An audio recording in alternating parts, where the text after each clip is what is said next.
dit ceci, vous connaissez la vérité et la vérité vous délivrera. Vous connaissez la vérité vous affranchira. Vous connaissez la vérité et cette vérité vous accomplira. Il fallait toujours la vérité. D'accord, merci beaucoup. Bonjour à tout le monde. Bonjour à tous. Nous croyons que ça va bien. Voilà, c'est toujours très bien d'être ici dans la maison du Seigneur et surtout profiter de cette grâce. Je exprime d'abord ma reconnaissance à tous nos pasteurs et surtout en parcourant toutes ces églises. J'apprécie énormément le travail bâti par les hommes de Dieu.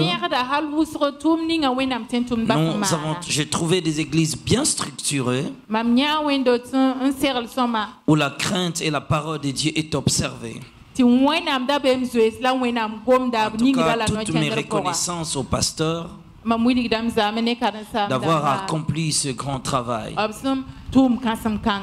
D'avoir accompli ce grand travail. En tout cas, j'exprime ma reconnaissance aux hommes de Dieu. Et aussi à notre pasteur qui s'est déplacé de très loin. Aussi à tous les hommes de Dieu qui, du jour au lendemain, ils sont présents, ils assistent à ce programme. Et je bénis Dieu pour ce programme pour les femmes. En tout cas, je suis très content de ce que Dieu est en train de faire parmi nous. Amen. Dieu est en train de réaliser de grands exploits. Et chaque jour, nous voyons ces œuvres et nous exprimons notre gratitude. Bon, j'aurais une requête à vous soumettre. Si vous pourriez vous tenir sur vos pieds en lisant la parole de Dieu dans le livre des 1 Corinthiens, le chapitre 14, le verset 34. Dieu est bon. Déjà, ces deux passages, je vois que les femmes, j'attends déjà des chuchotements derrière, donc les deux passages ne les arrangent pas. Certaines femmes disent, on espérait quelque chose de bien. Le voilà avec ces passages bibliques pour nous embêter. Nous, la présence de toutes les femmes pasteurs, prophétesses, évangélistes, docteurs et apôtres. Comprenez-moi que ce n'est pas la guerre du sexe entre les masculins et le féminin. Comme si c'est les hommes qui veulent plus prendre la parole et déjà cet homme qu'on a invité, on pensait que lui va résoudre les problèmes, mais il vient déjà avec un passage. Je ne permets pas à la femme d'enseigner.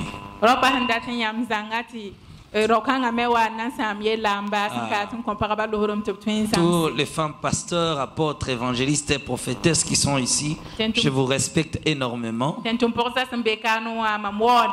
Je suis très reconnaissant avec ce que vous faites. Nous essayons de partager la parole de Dieu. J'aimerais d'abord épargner certains détails que nous ne faisons pas une guerre de sexe. Comme si nous soutenons les masculins et nous condamnons les féminins. Mais le thème abordé pour cette conférence, c'est le rôle de la femme à l'église de Dieu.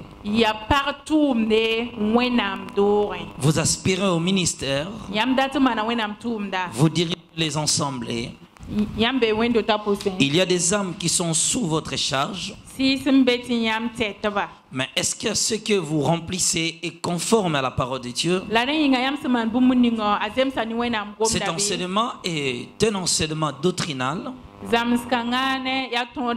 Il n'y a rien de révélation particulière, mais c'est la doctrine parce que l'Église est fondée par les enseignements des apôtres et des prophètes. Donc,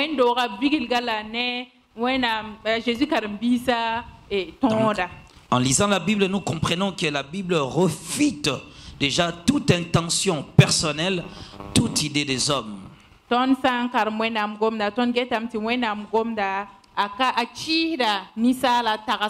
Alors moi, ce que j'essaierai de vous parler ce matin n'est pas seulement de dire ce que les femmes ne peuvent pas faire, mais encore qu'est-ce qui est permis aux femmes d'accomplir à l'église.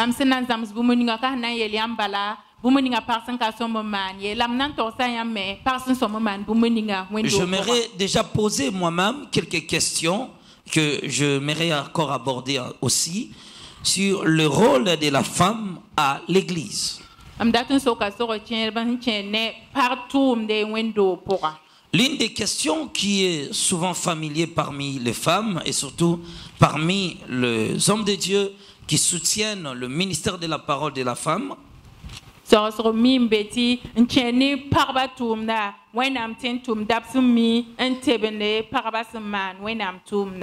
est la suivante. Dieu rejette-t-elle les femmes si elles prêchaient à l'église? Je crois que c'est l'une des questions que vous vous posez aussi. Dieu rejette-t-elle les femmes si elles prêchaient à l'église?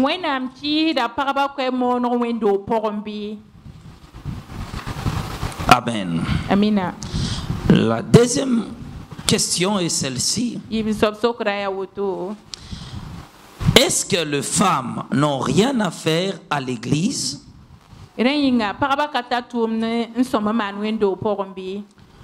Les femmes doivent être négligées et considérées comme inférieures à l'homme?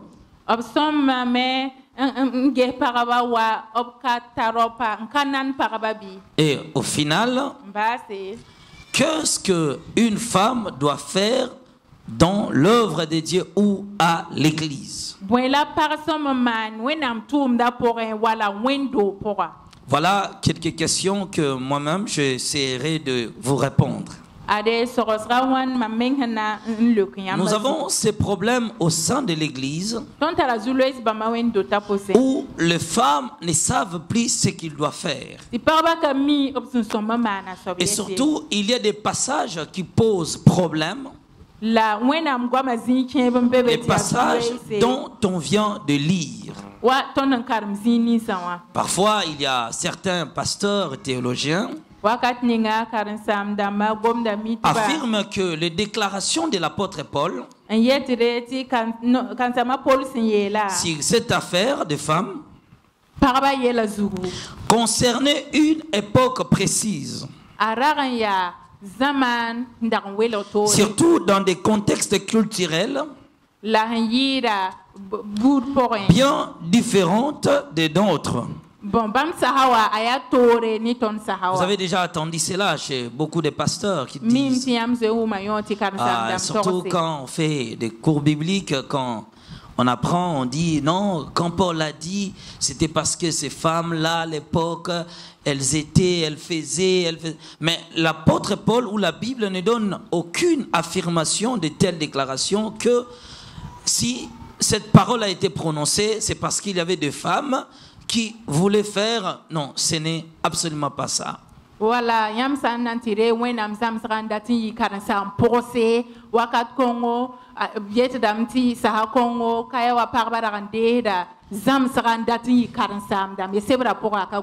autre hypothèse soulevée par ces gens-là, c'est parce qu'à cette époque-là, les femmes païennes adoraient des idoles et voulaient prendre l'autorité sur les hommes. Et l'apôtre Paul ne voulait pas que cette doctrine influence l'Église et que devant Dieu, il n'y a ni homme ni femme, et que les femmes peuvent aussi gagner les âmes, et qu'à notre époque, on a plus besoin des serviteurs et servantes, les femmes peuvent aussi prêcher. Ils ont aussi leurs exemples qu'ils donnent à la Bible. Oh, parlons de Déborah. Il parle de plusieurs femmes, Myriam à la Bible. Comment ces femmes-là? Et parlons aussi de la femme samaritaine. Non, ils ont tellement de versets que si tu n'es pas éclairé à la parole de Dieu, tu te laisseras tromper. Et c'est un piège du diable qui cherche à égarer l'église. J'aimerais avant tout vous dire ceci. Le premier péché que l'homme a commis sur la terre, c'était le péché du raisonnement. La femme a voulu raisonner sur la loi de Dieu. Est-ce que si j'en mange, est-ce que on va mourir ou non? Chaque fois que nous essayons de raisonner sur ce que Dieu a dit, nous tombons dans le piège du diable.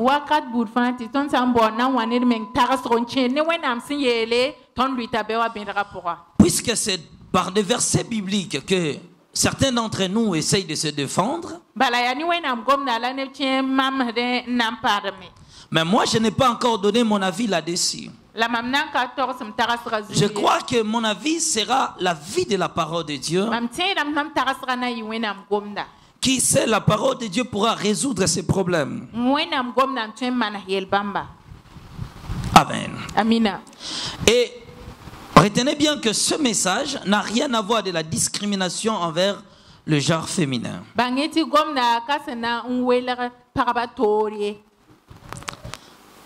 Et la Bible ne nous enseigne pas qu'à l'église, les femmes sont absolument rien et que seuls les hommes sont de puissants au sein de l'église de Dieu.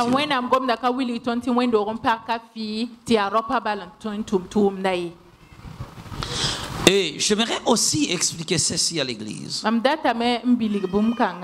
Que si nous ne comprenons pas ce que la parole de Dieu nous enseigne, nous finirons par servir Dieu à des travers. Pensant à rendre un bon service, alors que nous exerçons et nous les servons dans l'erreur. C'est pourquoi il faut d'abord commencer à résoudre ces versets bibliques qui posent problème à l'église. Avant que je prenne un ou deux versets de la Bible, j'essaye de vous dire ceci, que la Bible présente la femme presque dans trois aspects différents. Première, il présente la Bible comme une femme utile à la société. Nous allons prendre les premiers versets qui font débat à l'église. C'est dans le livre des Juges. Souvent, les femmes disent, Déborah, elle était prophétesse, elle a dirigé la nation. Lisons le premier verset. Nous sommes dans le livre de Juges chapitre 4. Nous lisons le verset 1 au verset 4. Les enfants d'Israël firent encore ce qui déplaît à l'Éternel après que Éliud fut mort.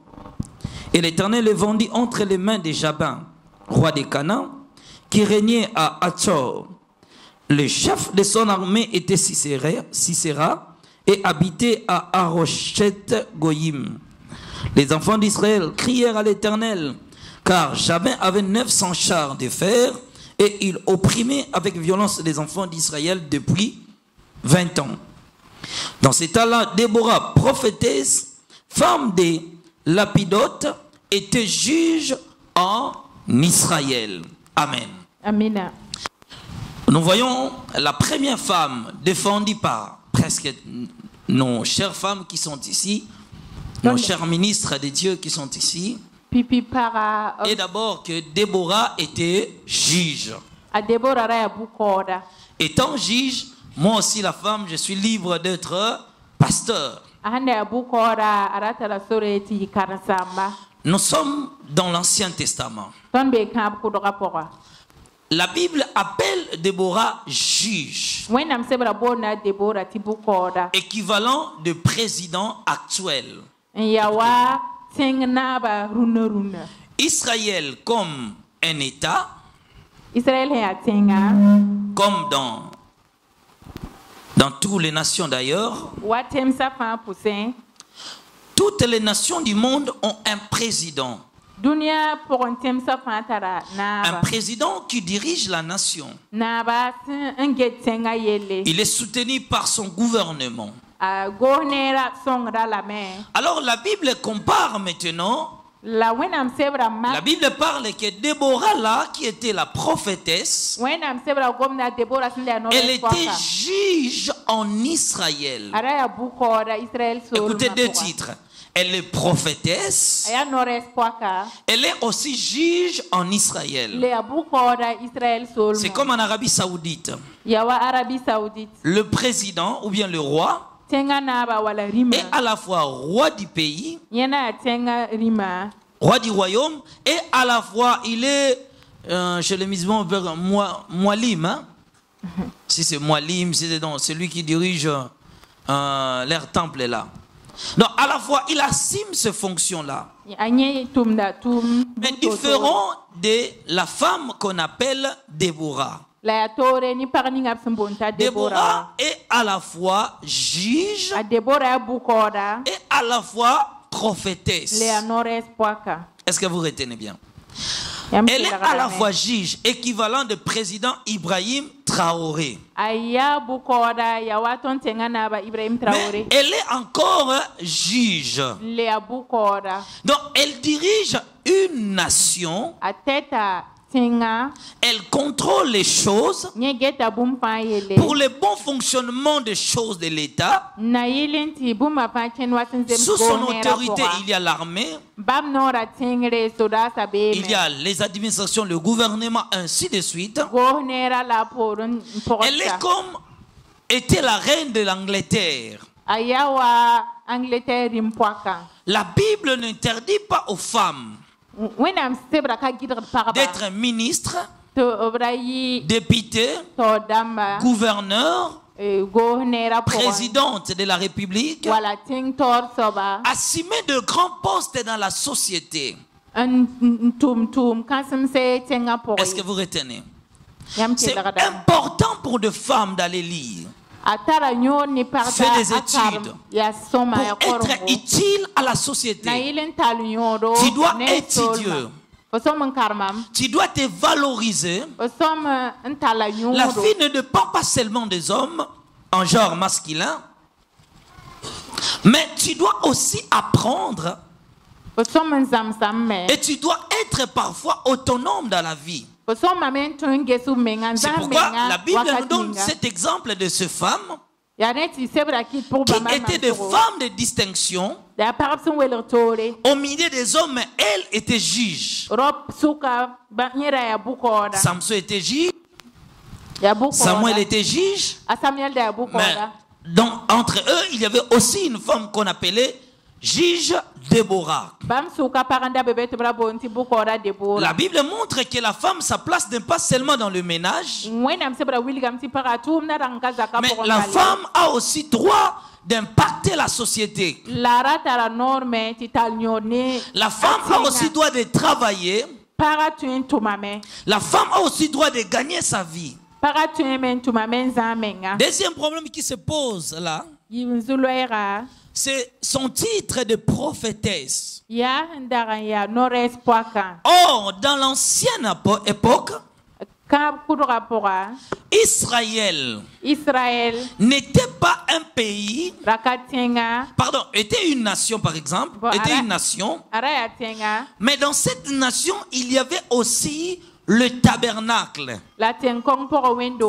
équivalent de l'église actuelle. Donc, comme votre président de la République, il est président de la nation, mais il n'est pas président de cette église. Est-ce qu'il est président de votre église? Il peut venir ici donner les ordres à l'église. Il peut venir vous prêcher à l'église. Mais lui dirige quoi? La nation. Mais il n'a pas sa place à l'église. L'église, il y a des gens que Dieu a établis. C'est eux qui dirigent quoi? L'église. Mais cela ne lui enlève pas son droit d'être président de la nation. Maintenant, regarde à cette époque. Israël comme une nation avait aussi les tabernacles. Comparé à l'église, à nos églises actuelles, Déborah était juge. Quelque part, il y avait les tabernacles. Mais dans la structuration du temps ancien, et surtout les tabernacles, Dieu n'avait pas établi d'autres titres. Le titre de ceux qui dirigeaient les tabernacles équivalent de l'église actuelle était de sacrificateurs. Est-ce que vous me suivez? Était de sacrificateurs. Mais à qui Dieu a configuré la sacrificature? Nous allons voir un verset dans la Bible. La Bible résout ces problèmes. Quand Dieu confie la sacrificature,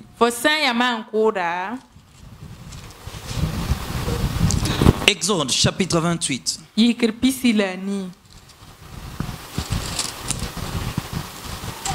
Nous lisons le verset 1.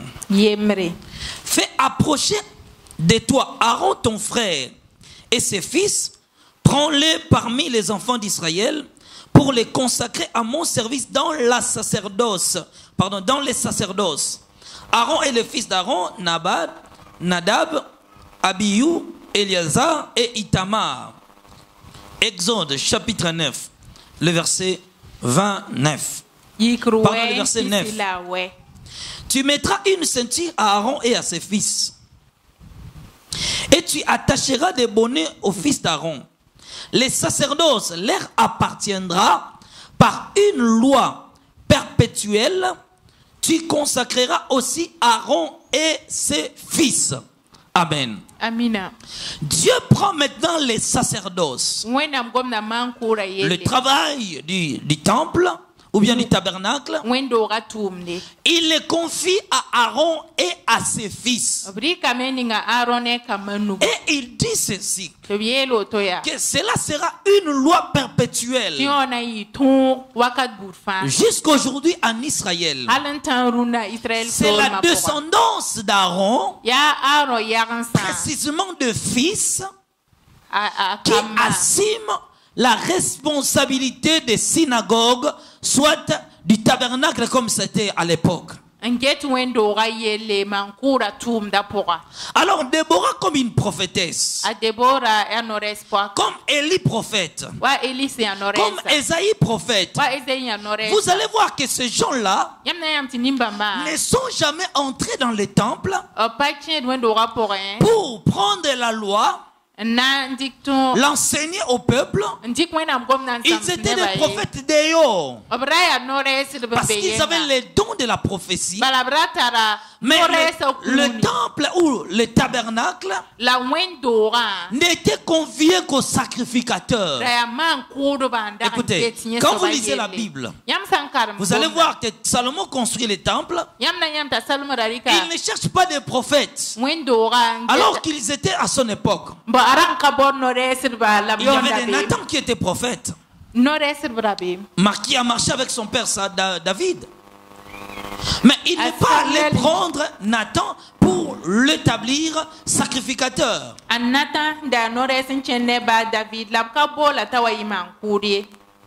À maintes reprises, il répétait le fils d'Aaron. Le fils d'Aaron. Mais est-ce que vous pensez que cette famille n'est donnée naissance qu'au fils, pas aux filles? Est-ce que dans chaque famille de descendants d'Aaron, il n'y avait que des garçons, pas des filles? Le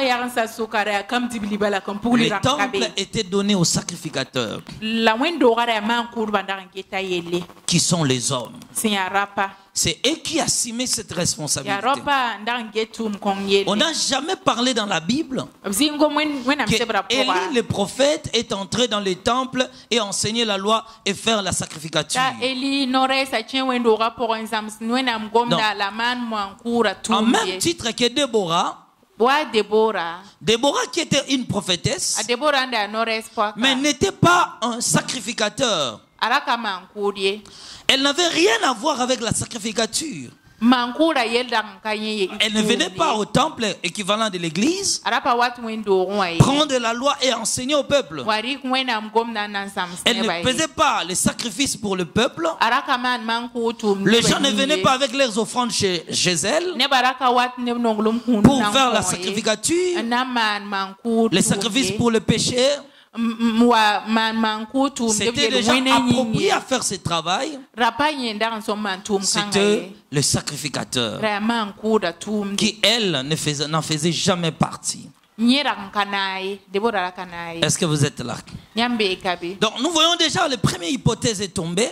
On ne peut pas comparer Déborah avec une femme qui dirige une église. Mais on peut comparer Déborah avec Ibrahim Traoré comme étant présidente d'une nation.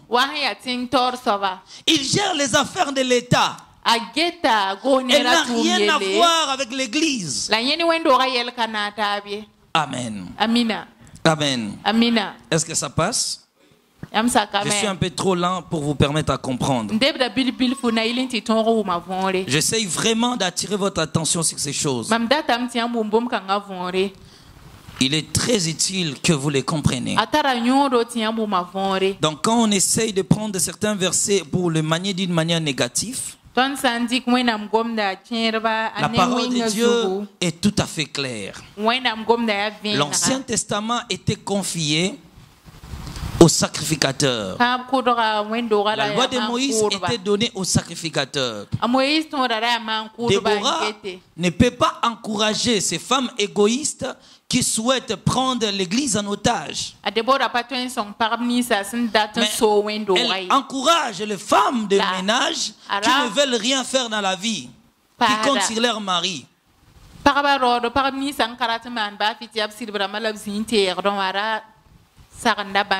Et nous voyons même que le titre de prophétesse à l'époque où prophète n'avait rien à voir avec le temple. Ils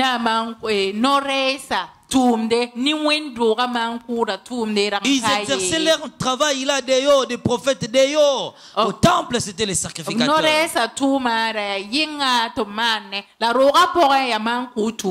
Mais maintenant, cela nous amène dans le Nouveau Testament, à qui nous rencontrons le fondement des apôtres. Dans le fondement des prophètes, nous voyons que cela n'a pas été confié aux femmes. Non pas que les femmes sont moins des choses à l'église, moins importantes. Ils sont utiles, mais elles n'ont rien à voir avec le temple de Moïse. Il n'enseignait pas la loi. Mais le problème, c'est le Nouveau Testament.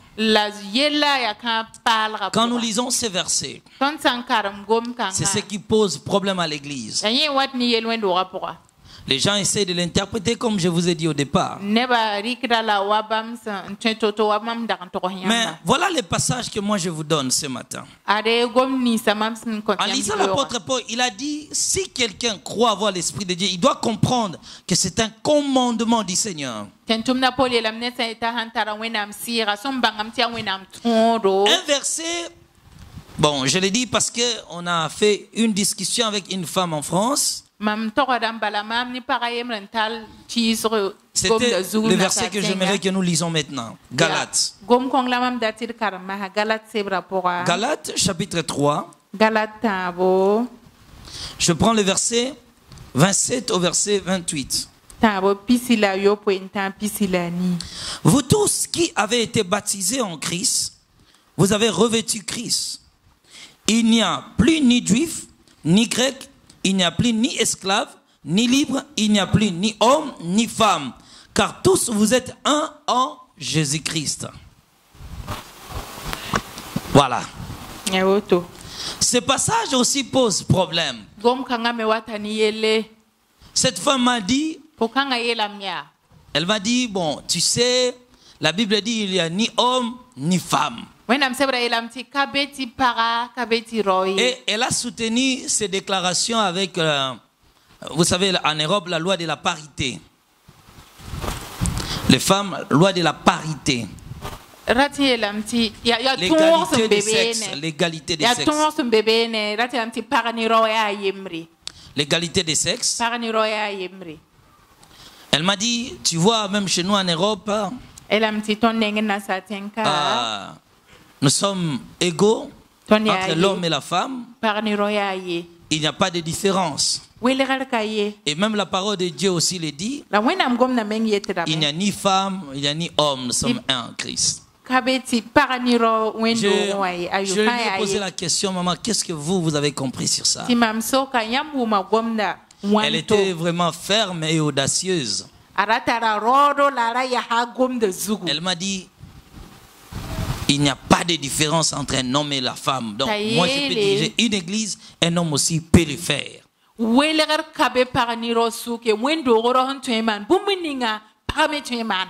Parce que tout le travail que moi je fais, mon mari aussi le fait. Moi, je travaille à l'hôpital, mon mari aussi travaille à l'hôpital. Elle continue de parler. Moi, je conduis la voiture, mon mari aussi conduit la voiture. J'étais une mécanicienne, mon mari aussi était dans les affaires électriques. J'ai construit des maisons en Afrique, mon mari aussi en a construit. Quand il continuait, j'ai glissé un mot en disant, tu as aussi fait porter ton mari une grossesse.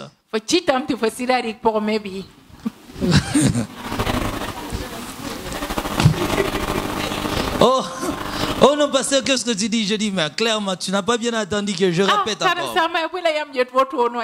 Je crois que les enfants que vous avez actuellement, vous avez partagé des charges. L'homme porte la grossesse 9 mois et toi, pour l'autre enfant, c'est toi qui vas porter la grossesse. Donc, je crois que dans vos intimités aussi, tu donnes la semence à ton mari. Et tu dis, pour cet enfant, c'est toi qui vas porter la grossesse. Je lui ai dit, madame, il y a des choses que Dieu il a fait toujours comme ça. La semence vient de l'homme et part chez la femme. C'est inchangeable. Dieu en institue à l'église. Il a simplement dit que pour lui, il ne souhaite pas à l'église que les femmes prennent de l'autorité chez les hommes. Bon, je continue pour expliquer ce passage. Quand vous lisez ces passages, en parlant de il n'y a ni homme ni femme en Christ, ni esclave, ni un homme libre, tous nous sommes un en Christ. Donc ni chef ni président. Si on appliquait cette parole de cette manière, donc toi, tu es dans la présidence, tu dis à ton président, mais maintenant, tu sais, il n'y a ni président, ni travailleur. Le président, tu es comme moi. Donc, tu peux aussi passer à la télé. Toi, Traoré, ferme ta bouche. Ne passe plus. On va pas t'arrêter. On va pas t'arrêter. Hein? Alors, qu'est-ce que cela signifie? Il y a quelque chose qui nous rend un en Christ. C'est quoi? Qui ne fait pas la distinction entre l'homme et la femme. C'est quoi?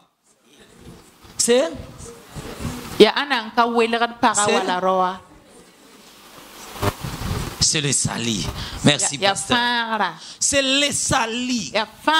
Donc, pour être sauvé, ce n'est pas un problème d'être un homme. Ce n'est pas le problème d'être une femme. Ce n'est pas le problème d'être un esclave ou un chef. C'est le problème de ton âme et de ton éternité. Comme cela, tout homme et une femme doivent croire au Seigneur. C'est à cela que nous sommes égaux. Il y a l'égalité à ce niveau.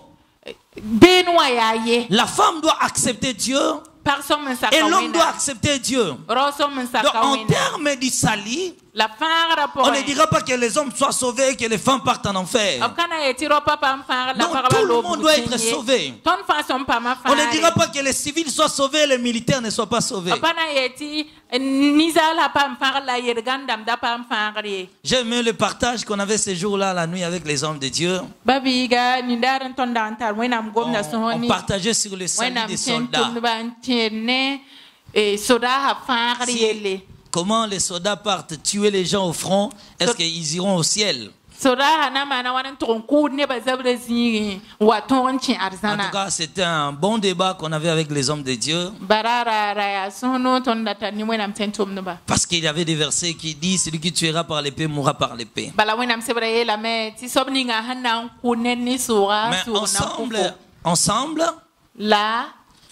le Seigneur a fait jaillir sa lumière en nous éclairant sur ceci, que ces soldats-là partent pour défendre une nation et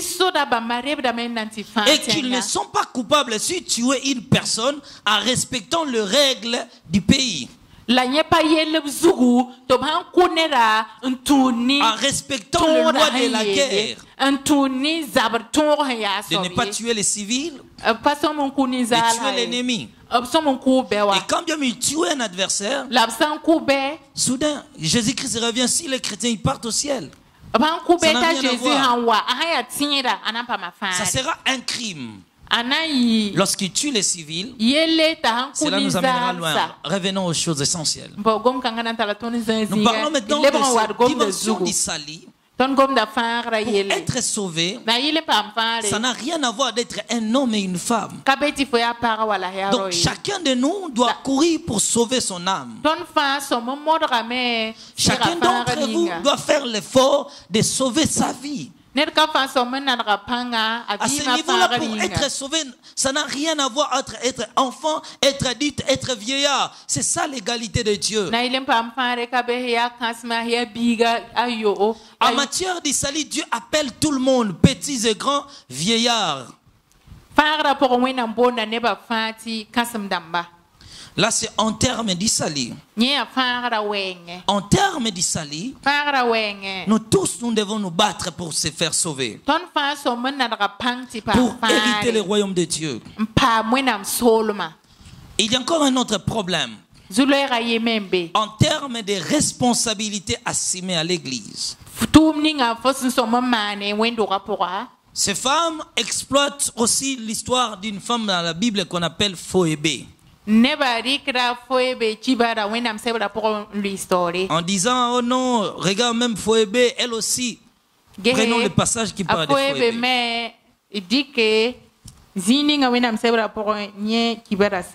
Si nous prenons l'histoire de Phoébé, nous sommes dans le livre de Romains chapitre 16, verset 1. Et je descends un peu. Je vous recommande Phoébé, notre sœur. Écoutez bien. Je vous recommande Phoébé, notre sœur, qui est diagonèse de l'église des Sancréés. Romains chapitre 16, verset 1, je descends un peu. Je vous recommande notre sœur Phoébé, qui est diagonèse de l'église des Sancréés, afin que vous la receviez à notre Seigneur d'une manière digne des saints et que vous l'assistiez dans les choses où elle aurait besoin de vous, car elle a donné l'aide à plusieurs et à moi-même. Saluez Prisca et Aquila, mes compagnons d'œuvre en Jésus-Christ, qui ont exposé leur tête pour sauver ma vie. Ce n'est pas moi seul qui leur rend grâce, ce sont encore toutes les églises des païens. Ces femmes s'appuient aussi sur la femme Phoébé. Notre sœur Phoébé aussi a été mal comprise chez les femmes à l'église. Mais quand on lit Phoébé, on dit clairement que Phoébé elle est une diaconèse. Bon, lisons diaconèse en tant qu'une femme, diacre en tant qu'un homme. Nous le savons tous, non? Nous le savons tous, non? Homme, c'est qui? Répétez après moi. L'homme, c'est qui? Et la femme? Bon, prenons maintenant le verset qui parle de la responsabilité confiée au diacre. Nous allons rapidement dans les livres de 1 Timothée chapitre 3. Écoutez. Le verset, vous allez voir la différence. 1 Timothée chapitre 3, verset 1 à 13. Cette parole est certaine. Si quelqu'un aspire à la charte d'évêque, il désire une œuvre excellente. Il faut donc, ici on parle d'abord de règles de l'évêque, que vous allez lire à la maison.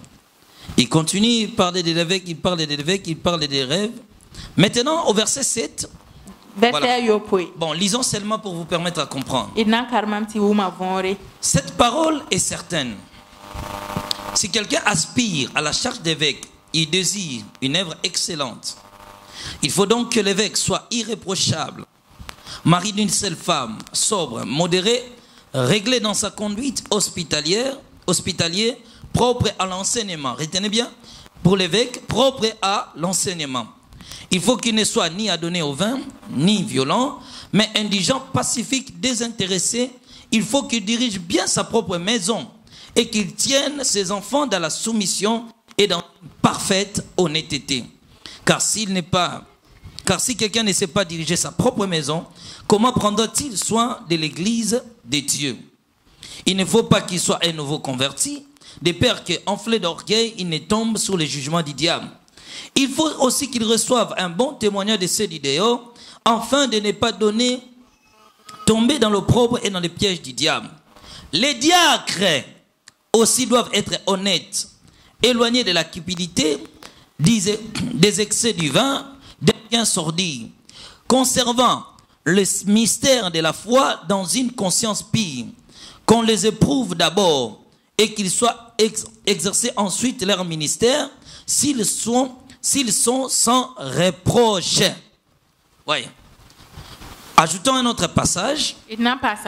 Tite chapitre 1, verset 6 à 9. Tite yemre yobentawe.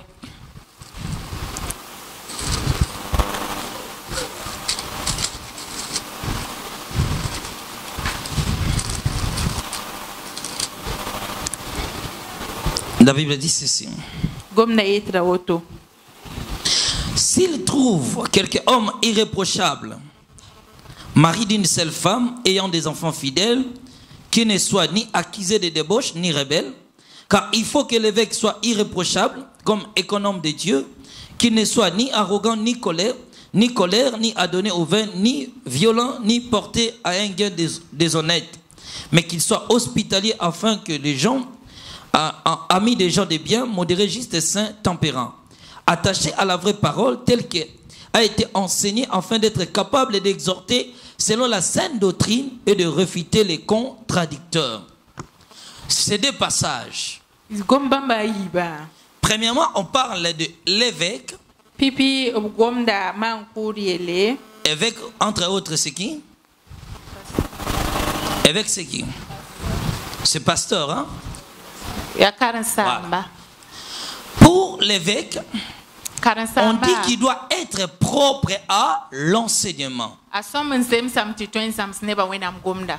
Être capable, pour être capable de diriger la maison de Dieu, il doit être capable de diriger sa propre maison.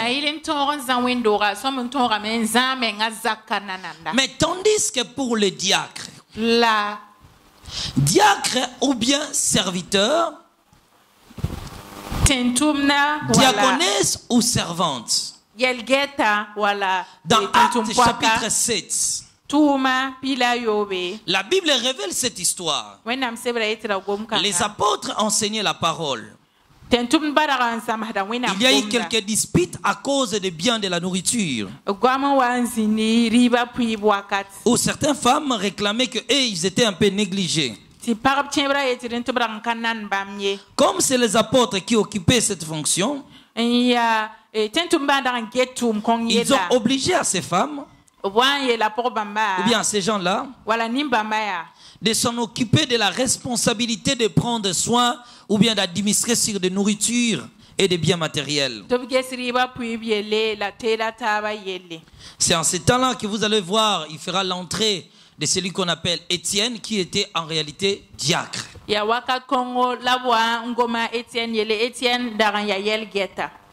Il devait s'occuper des biens. Donc ils étaient des serviteurs au sein du temple ou au sein de l'église de Dieu. C'est eux qui prenaient ces responsabilités. Lisons ce passage. Amen. Amina. Voilà, nous allons prendre ce passage à la fin pour l'associer avec d'autres textes. Voilà, lisons seulement Actes des Apôtres chapitre 6. À ce temps-là, le nombre des disciples augmenta. Les élites murmurèrent contre les Hébreux parce que leur verbe était négligé dans la distribution qui se faisait chaque jour. Les 12 convoquèrent la multitude des disciples et dirent: il n'est pas convenable que nous laissions la parole de Dieu. Retenez bien, c'est eux qui prêchaient. Il n'est pas convenable que nous laissions la parole de Dieu pour servir aux tables. C'est pourquoi, frères, choisissez parmi vous 7 hommes de qui l'on rend un bon témoignage, qu'ils soient pleins d'Esprit Saint et de sagesse, et que nous chargeons de cet emploi. Et nous continuerons à nous appliquer à la prière et au ministère de la parole. Cette proposition prit à toute l'assemblée. Ils élirent Étienne, homme plein d'esprit, et l'Esprit Saint, Philippe, Procochor, Nicanor, Timon, Paranès et Nicolas, prosélytes d'Antioche. Ils les présentèrent aux apôtres qui, après avoir prié, leur imposèrent les mains. Amen. Amina. Comme les apôtres ne voulaient plus s'en occuper des affaires des tables, servir, faire la distribution des biens, ils dirent: choisissez parmi vous les gens remplis du Saint-Esprit, ayant un bon témoignage. C'est eux qui s'en occuperont de cette responsabilité. Et nous allons continuer au ministère de la parole. Mais ces gens-là vont servir à la table. Ces gens vont faire des distributions. C'est en fait le rôle de diacre ou de diaconesse à l'église. Ils s'occupent des pauvres, des gens qui ont besoin. Ils assistent à d'autres responsabilités. Donc, Phoébé ne sera pas une femme qui encourage les femmes à devenir pasteurs. Parce que le rôle d'une femme, le rôle d'une diaconesse consistait non pas à prêcher la parole, mais consistait à servir aux tables.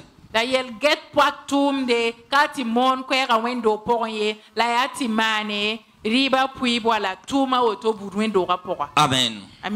Tous ces passages montrent à suffisance que le ministère de la parole, la femme a été exclue.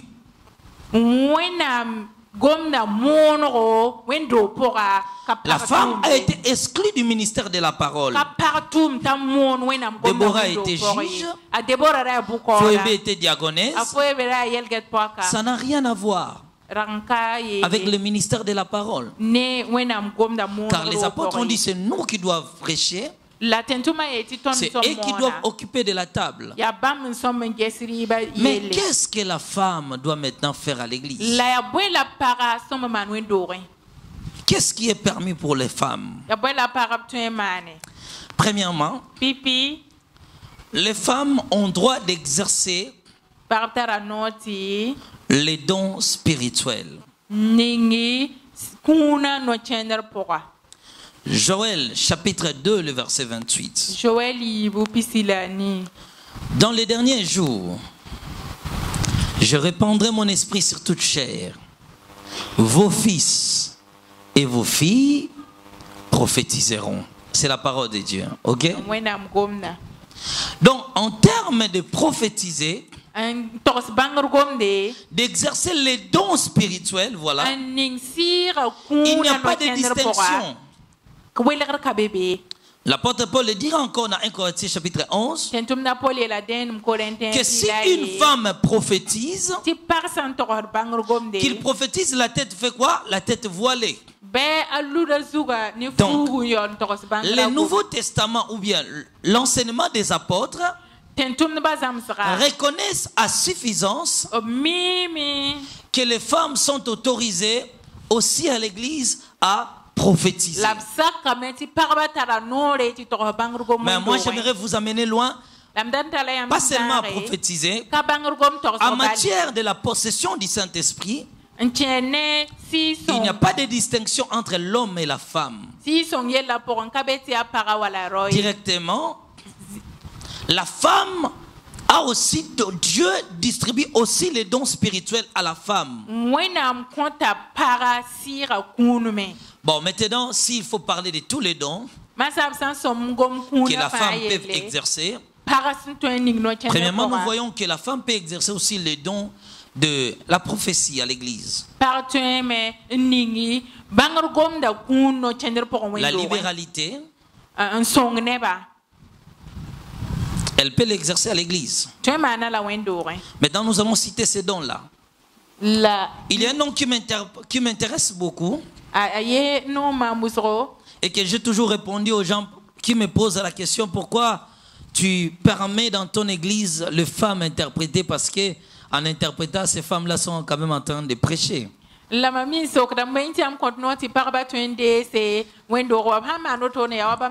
l'ai toujours dit que le ministère de la parole est donné aux hommes, mais le don spirituel est donné à tous.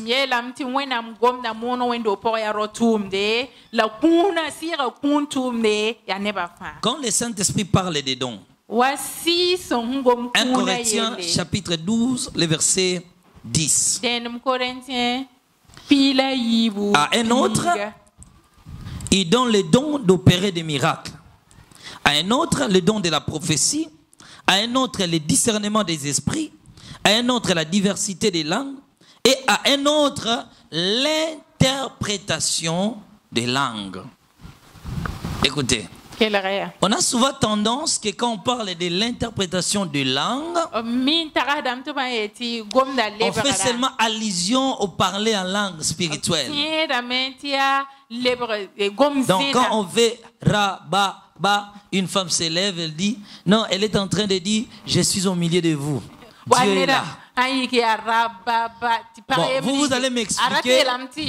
Moi, je vous pose la question et vous allez m'expliquer. Moi, je parle en français. Elle parle le moro, hein? Moro. Moré. Moré. Elle parle le moré. Maintenant, je pose la question à quelqu'un ici à l'église. Maman, levez-vous, je vous en prie. Oui, levez-vous, maman. Oui, oui. Qu'est-ce qu'elle est en train de faire? Quand moi je parle, elle aussi parle. Elle est en train de faire quoi? Elle interprète quoi? Alors on appelle ça quoi? Interprétation d'une. Et la Bible dit quoi? Les dons des interprétations des langues. Donc la personne a un don qui est capable d'interpréter des langues. Donc tu arrives quelque part, tu parles le chinois, qui m'aurait, quoi on peut dire, le Kuba, Ndunga, Juga, Jula. Nous arrivons dans un village quelque part et on me dit que le prophète devait prêcher. Il n'y a absolument personne. Il y a un prophète Branham à l'époque. Il est allé prêcher en Allemagne. Lui parlait l'anglais. Il n'y avait personne pour interpréter. On ne sait pas ce qui s'est passé. Lui, en prêchant en anglais, les gens l'attendaient en allemand. Vous savez, moi aussi, j'ai prié pour ça. En tout cas, quand je serai ici au Burkina Faso, que je prêche en français, les gens m'attendent de parler en moré. Malgré tous les gènes que je fais, je ne vois pas ça. J'ai tenté vainement, mais ça n'a pas arrivé. Brefement, pour vous dire ceci. Dieu reconnaît les interprétations des langues pour que sa parole ne soit pas limitée. Il a dit que la bonne nouvelle se répand dans le monde entier. Quelqu'un a la bonne nouvelle, mais l'autre n'a que de langue. Ces gens-là doivent se mettre ensemble. Les femmes doivent aussi interpréter. Parce que l'interprétation est un don. Vous allez voir qu'il y a une personne ici dans la salle qui connaît bien les mots, qui connaît bien le français. Mais quand vous lui dites d'interpréter, elle ne peut pas. Elle n'arrive pas. Mais elle peut traduire tout ce que tu dis. Mais l'exercer à l'église, ça devient impossible. À la fin, vous lui posez la question. Mais toi, tu parles français, non? Tu parles aussi les morés, non? Mais qu'est-ce qui ne va pas? Elle n'a pas ces dons-là. Il faut une personne qui le possède pour l'exercer. Moi, je vois aussi chez moi à l'église. J'ai des pasteurs qui parlent bien français, mais qui sont incapables d'interpréter quelqu'un lingala. Parce qu'ils n'ont pas ces dons-là. Donc, quand elle est en train de les faire, c'est ce qu'on appelle un don de l'interprétation des langues. Donc, à l'église, les femmes peuvent aussi interpréter. Mais ce n'est pas tout. Premièrement, les femmes peuvent interpréter. Elles peuvent prophétiser. Elles peuvent aussi prier pour les malades. Parce que la guérison aussi, c'est un don. La Bible dit, voici les miracles qui accompagneront ceux qui auront crié à mon nom. Ils chasseront les démons. Ils parleront de nouvelles langues. La Bible parle maintenant des dons. Donc la femme à l'église, elles peuvent aussi être là, prier pour les malades, faire des services de la délivrance. Est-ce que vous comprenez? Faire aussi les services de la délivrance. Cela est permis aux femmes. En matière de prêcher, ce qui est permis aux femmes.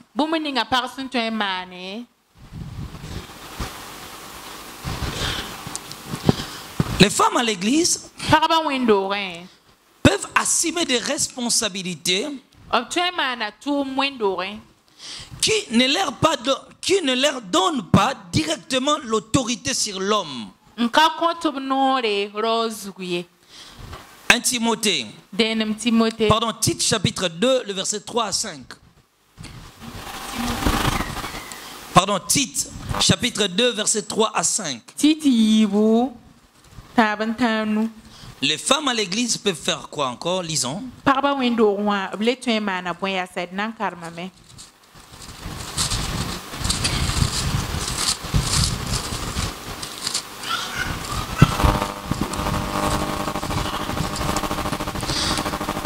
Tite chapitre 2, verset 3 à 5.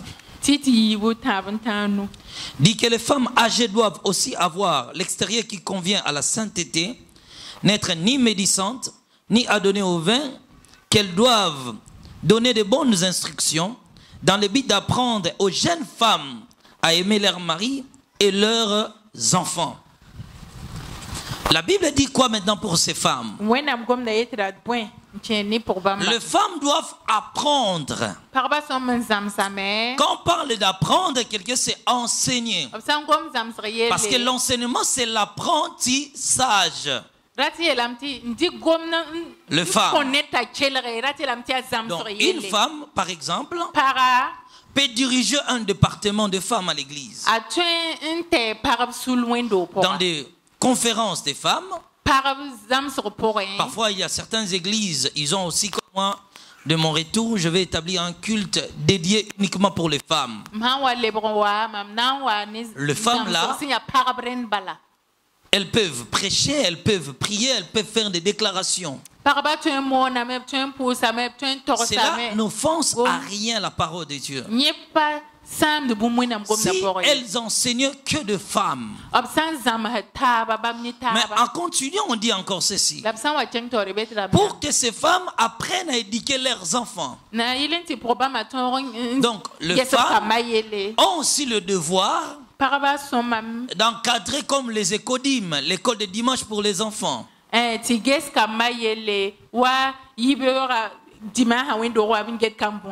ne pas offenser les hommes, reconnaissez ceci. 85% de l'éducation que nos enfants grandissent avec,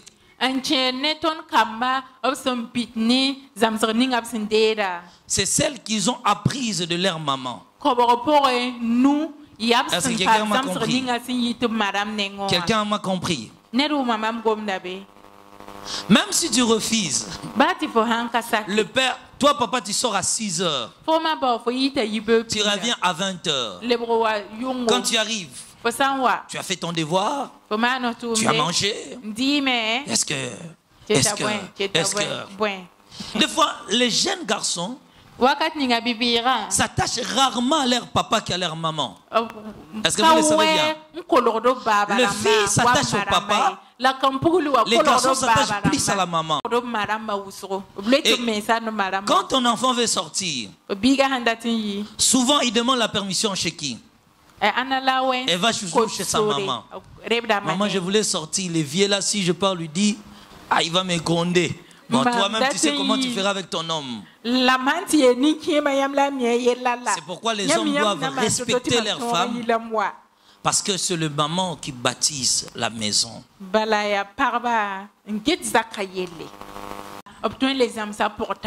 Écoutez bien, la Bible interdit la femme d'enseigner au sein de l'église, dans un culte là où il y a les hommes et les femmes, car cela est supposé de prendre l'autorité sur l'homme. Mais quand elle exerce cela hors de l'église. Cela n'est pas considéré prendre l'autorité sur l'homme. Est-ce que quelqu'un comprend ce que je dis? Une maison a ses lois et la société aussi a ses lois. Nous sommes dans le livre de Jean chapitre 4. La Bible dit ceci. Jean chapitre 4, verset 28. Alors la femme ayant laissé sa criche, s'en alla dans la ville et dit aux gens. La Bible précise bien, il dit aux... Okay. Après avoir écouté tout ce que Jésus parlait, Jésus expliquait, cette femme, la Bible dit, alors la femme laissa sa criche, s'en alla dans la ville et dit aux gens, venez voir un homme qui m'a dit tout ce que je fais, ne serait-ce point le Christ? Il sortit de la ville et il vit vers lui. Ils vinrent vers lui. Pendant ce temps, les disciples le pressaient de manger, disant, Rabbi, mange. Mais il leur dit, j'en ai mangé une nourriture que vous ne connaissez pas. Les disciples se disent donc, les uns aux autres, quelqu'un lui aurait-il apporté à manger? Jésus leur dit, ma nourriture est de faire la volonté de celui qui m'a envoyé et d'accomplir son œuvre. Ne dites-vous pas, l'histoire continue, alors reviendra ces gens-là. Beaucoup plus grand nombre crient, non. Car ceci on dit est vrai, autre est celui qui sème et celui qui moissonne. Jésus continue. Plusieurs Samaritains de cette ville crient à Jésus à cause de cette déclaration formelle de la femme. Il m'a dit tout ce que je fais. Est-ce que vous avez écouté? Je répète. Plusieurs Samaritains de cette ville crient à Jésus à cause de cette déclaration formelle de la femme. Est-ce qu'on ne dit pas que les femmes peuvent amener les gens dans la foi? La ville a crié au Seigneur par la prédication d'une. Mais est-ce que cette femme avait prêché dans une église? Elle était dehors. Elle a rencontré Jésus. Elle rentre dans sa ville. Elle a apporté la bonne nouvelle que j'ai rencontré le Seigneur. Maintenant, les femmes peuvent aussi évangéliser. En matière d'évangéliser dehors, elles peuvent gagner les hommes et les femmes. Mais comme le monde évolue, cette femme a des moyens, par exemple. Elle décide d'organiser des campagnes d'évangélisation. Elle loue un terrain, podium et les instruments. Les gens viennent assister, écouter 3-4 jours. Ça n'a rien à voir avec l'autorité sur les hommes. Les hommes et les femmes peuvent être là et recevoir les seigneurs. Cela est considéré comme évangélisation. Si nous vous évangélisons de porte à porte, ne serait-ce que le moyen qui fait défaut. Quand j'ai parfois le moyen, je donne un exemple. Nous sommes venus ici. Les pasteurs ont décidé de louer une salle quelque part. Premier jour, nous sommes partis là-bas. Et que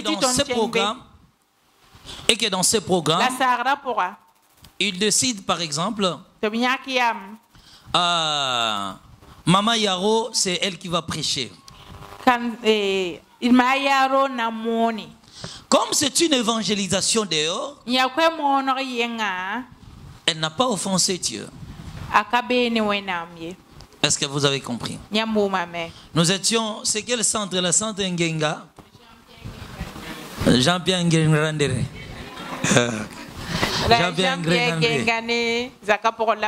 Si là-bas elle prêchait par exemple, si on choisissait une femme prêcher avant que le prophète témoigne, ça n'a rien à voir avec prendre l'autorité sur l'homme.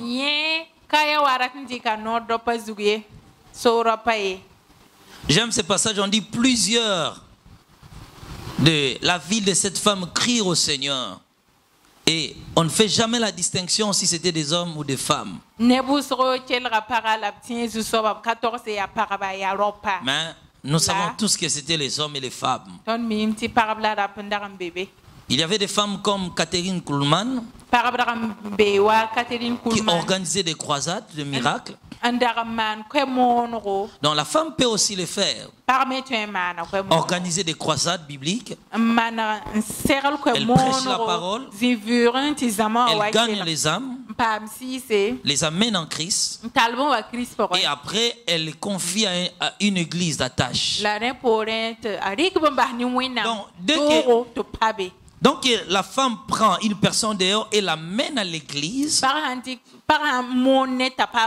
Elle perd directement ses droits. Les personnes amenées par cette femme seront soumises aux lois de l'église et au pasteur ou à l'homme de Dieu. Donc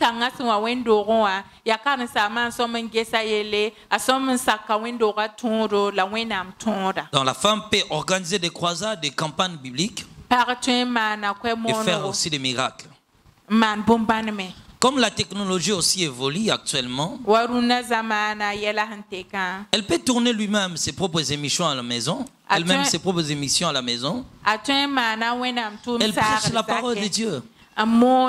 Des vies sont sauvées. Les familles sont sauvées. Tant que cela n'est pas lié au sein d'une église, ça n'a aucun problème.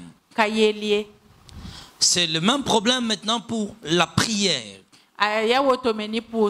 Quand la femme évangélise dehors, elle peut aller à l'hôpital, prier pour les malades, sans distinction de sexe. À ce niveau-là, la femme là n'a pas offensé la loi de Dieu.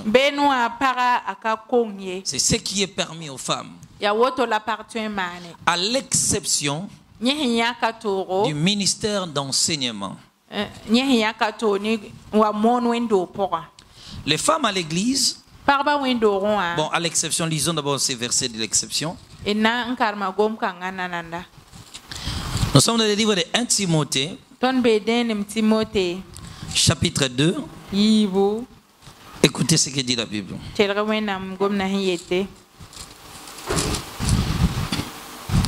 Verset 12. Je ne permets pas à la femme d'enseigner, ni de prendre de l'autorité sur l'homme, mais elle doit demeurer dans le silence. Car Adam a été sauvé le premier, Ève ensuite. Et c'est pas Adam qui a été séduit, c'est la femme qui a été séduite, s'est rendue coupable des transgressions. Elle sera néanmoins sauvée en devenant mère si elle persévère avec modestie dans la foi, dans la charité et dans la sainteté. Donc, au sein de l'Église, les femmes sont exclues au ministère de l'enseignement. Elles ne peuvent pas être à l'église et prendre l'autorité, c'est-à-dire prêcher. Elles peuvent assumer d'autres fonctions, être chantres à l'église, n'a rien à voir de l'autorité envers l'homme. Mais un problème qu'on n'a pas encore guéri, c'est le problème des groupements de prière ou bien des groupes de prière. Une femme peut avoir un groupe de prière, intercession et autres, où elle rassemble les femmes qui viennent chercher la main de Dieu. Est-ce que vous suivez? Elle peut rassembler les femmes dans son groupe de prière, cellule de prière. Les femmes viennent aussi. Mais le problème se pose maintenant. Si dans ces groupes de prière, les hommes aussi adhèrent, donc ça quitte l'aspect d'un groupe de prière ça devient une église. Parce que deux genres sont à l'intérieur. Dans ces cas-là, ces femmes doivent laisser le service de la prédication. Mais ne pas perdre le droit de la fondatrice de son groupe de prière. Parce que c'est son ministère. Non, parce que non, je crie au message, j'avais mon groupe, bon, je laisse, je le donne là-bas, et moi, c'est son travail, c'est son ministère. Mais le problème est que son ministère a connu un grand progrès à tel point que ce n'est plus seulement les femmes qui viennent, mais les hommes aussi ont commencé à venir. Donc à l'administration, la femme ne sera pas exclue. Elle peut administrer d'autres choses. Elle peut administrer d'autres choses. Mais elle n'a pas le droit de prêcher. Mais elle ne perd pas son entier pouvoir d'être la gardienne de ce ministère. Parce que c'est à lui que Dieu avait confié, à elle, pardon, que Dieu avait confié la responsabilité. Est-ce que vous me saisissez? Mais quand ça devient 1000, 2000, 30 000 personnes et qu'il n'y a que des femmes, elle peut continuer son travail.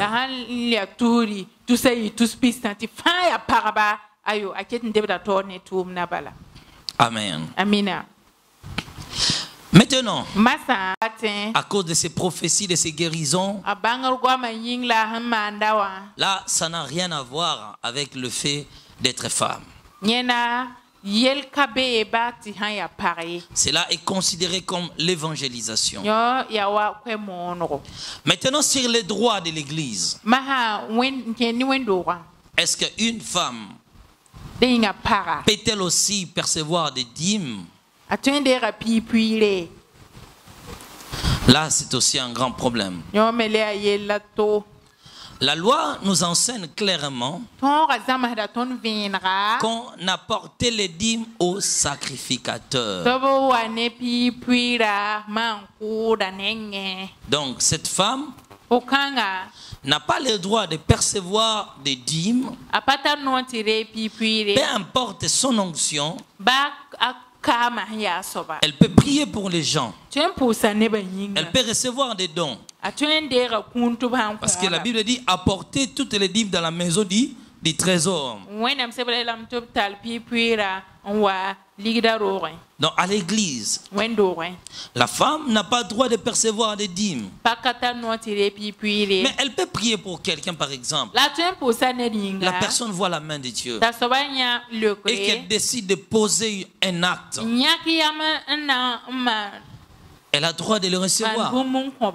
Parce que l'ouvrier mérite son salaire. Mais quand ça devient dans des caractères sacrés,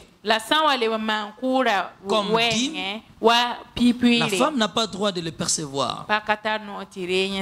Voilà ce qui concerne les femmes à l'église. Et j'accorderai quelques minutes aux femmes de poser des questions. Nous avons 5 branches du ministère de la parole, qui est l'apostolat, le doctorat, le pastorat, l'évangéliste, ainsi que le prophétique.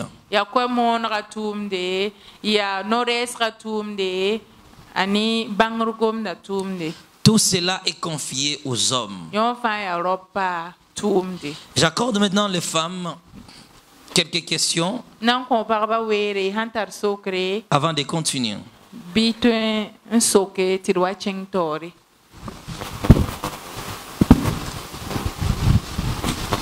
Voilà, la première question, c'est: tu es une servante, tu diriges une cellule. Que faire pour plaire à Dieu, pour le service, pour revenir? Le service, Voilà. Je l'ai déjà dit ici que si la femme dirige une cellule, elle n'a pas offensé Dieu.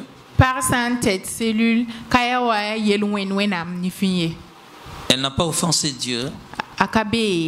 Ça aura des répercussions. Si dans sa cellule il y a aussi des hommes, là la femme doit perdre l'autorité de prêcher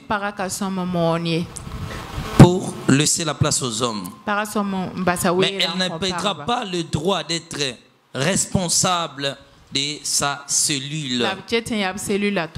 Personne ne peut venir. Par exemple, moi j'ai connu des femmes qui avaient des églises. Après avoir écouté les témoignages, ils ont décidé d'abandonner cette responsabilité, d'assumer la responsabilité de prêcher à l'église.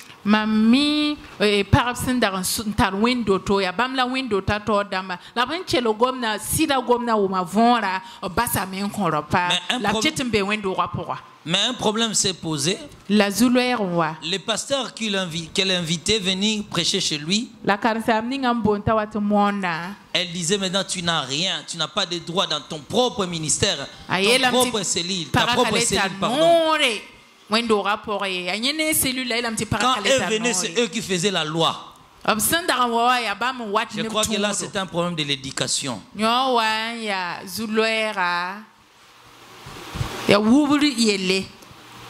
Oui, je vais lire, pasteur, je finis de répondre.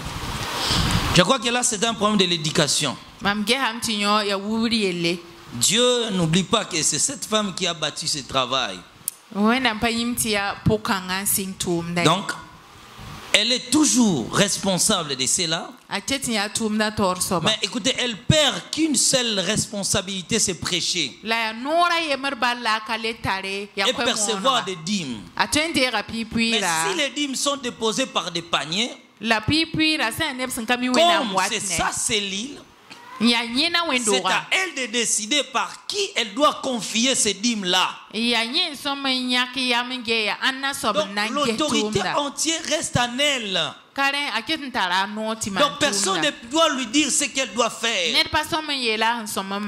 Parce que c'est elle qui administre ces lieux.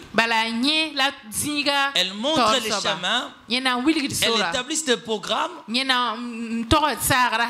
Donc voilà un peu à ce que je pourrais répondre.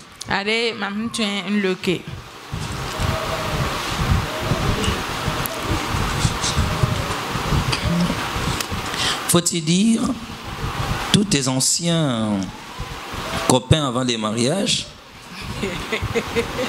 Il disait pour ça.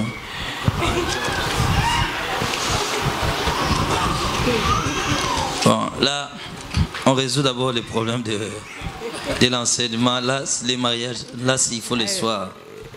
Il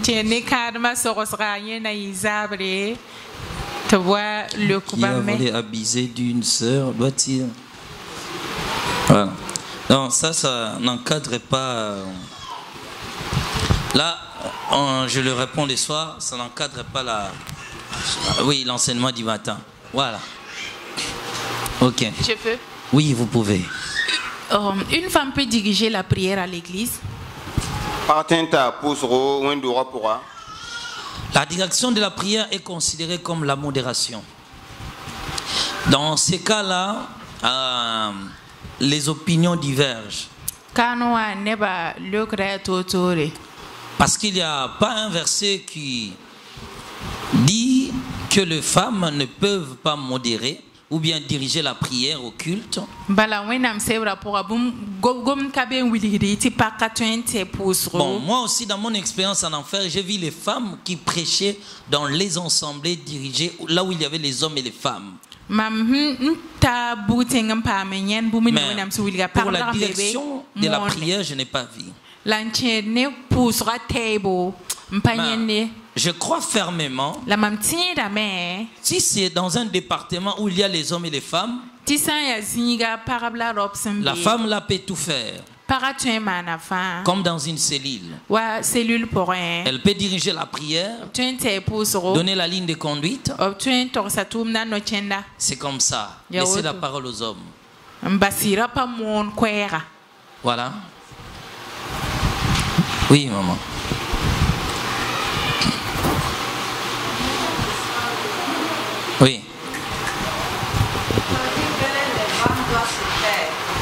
Oui. Si je veux connaître quelque chose, je vais demander à notre mari à la maison. Oui. Bon, maintenant, si le mari ne part même pas au rendez-vous de l'église, et ne part pas, bon, c'est pas dimanche matin aller s'asseoir derrière, juste puis repartir. Oui. Bon, qu'est-ce que tu peux recevoir de lui? Lamti para wendo a paso mon gomi a somen sina menzini la bam sokra yati waro hankale ba korong wa hanzemse anka dima hibe ta wazin poren kela la le kunkuli bo sokor la foto en soknin kanga ta tompang bangal lokfo bam sokra la woto. Encore si une femme peut diriger prière à l'église ou dans une cellule, est-ce qu'elle peut s'appuyer sur des versets pour pouvoir diriger la prière ou pas?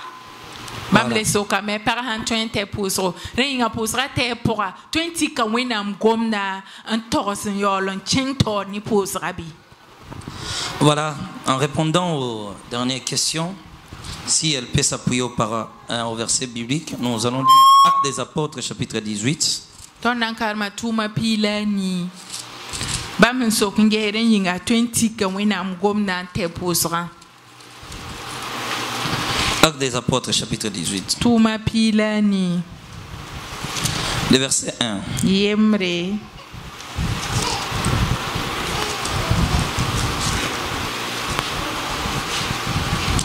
Non, je préfère, c'est long, je préfère prendre le verset 24 et je descends un peu. Tuma pilani pisila na sensigi. Un juif nommé Apollos, originaire d'Alexandrie, homme éloquent et versé dans les Écritures, vint à Éphèse. Il était instruit dans la voie du Seigneur et fervent d'esprit, il annonçait, enseignait avec exactitude ce qui concernait Jésus, bien qu'il n'ait connu que le baptême des gens. Il s'est mis à parler librement dans les synagogues. Aquilas et Priscille, l'ayant entendu, les prirent avec eux et lui exposèrent plus exactement la voix de Dieu. Vous voyez, une femme ont pris cet homme et lui ont exposé exactement la parole de Dieu. Il s'appuie en quoi? Donc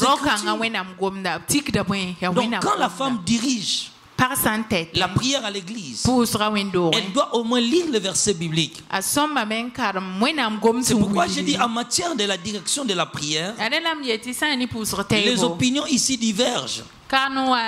Personne d'entre nous a déjà eu une révélation profonde à ce que moi je sache. Que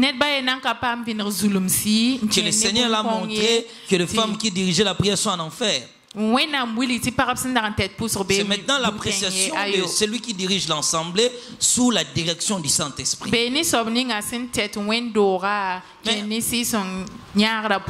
Tu ne dois pas t'appuyer à tes propres raisonnements, il faut s'appuyer à la parole de Dieu.